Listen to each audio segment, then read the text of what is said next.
So dito mga idol, no. So tinanggal ko yung ano niya, yung air cleaner, yung kanyang taklob, no. So yan yung mga idol. So magtanong kayo bakit dito 4 valve. So pagkuha ko nga pala ito, so dito sa amin wala pang stock na 4 valve na flame. So ito push-rod ang makina niya, pero big valve, pero FI yan. FI na yan po yan mga idol. Pero FI na ni. FI na yan.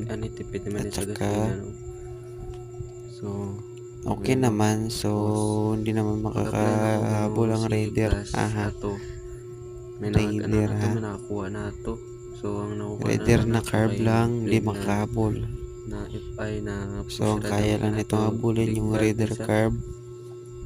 So natisingan naman ako. So yun lang mga idol, no. 130 po, mga Kasi pag-apply ko ng sa Rusi, yung in-applyan ko una yung Flash 150X. So may nakakuha na nun kasi isa lang stock nila na Rusi Flash.